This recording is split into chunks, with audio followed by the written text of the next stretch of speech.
বছরভর আম ফলবে গাছে। কাটিমন প্রজাতির এই আম চাষ করে দিশা দেখাচ্ছেন মালদার রাজীব রাজবংশী। কাটিমনের ক্ষেত্রে বছরের প্রায় সব সময় গাছে আম পাওয়া যায়। একদিনও গাছ ফাঁকা থাকার ব্যাপার নেই। অর্থাৎ আম বড় হওয়ার সঙ্গে সঙ্গে গাছের বাকি জায়গায় মুকুল আসতে শুরু করে। এই মুকুল থেকে দানা হয়ে আম বড় হতে শুরু করলে আবার মুকুল। বছরের সব সময় এভাবেই চলতে থাকে। আমের স্বাদ যেমন মিষ্টি তেমনই সুগন্ধি। অসময়ের এমন প্রজাতির আম চাষ করে নজির তৈরি করেছেন রাজীব রাজবংশী। নিজের ১ বিঘা জমিতে ১০০-র উপর গাছ রোপণ করেছেন।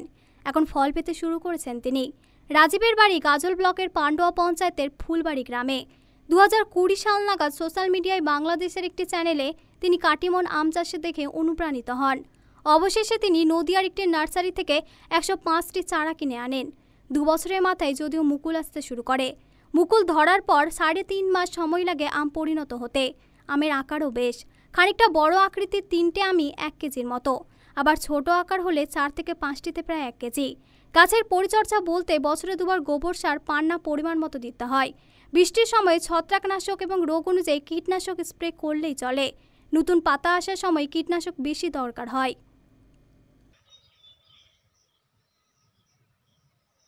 তো এই গাছের পরিচর্যা কি করে করব?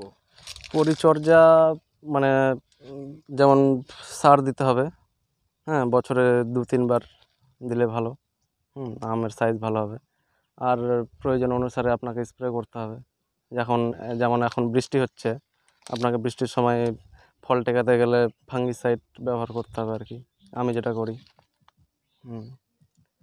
আর বিষের তেমন দরকার পড়ে না। বিষ হলো আপনার যখন কচি পাতা আসে তখন একটু পোকার উপদ্রব হয়, তখন দেওয়া লাগে আর কি।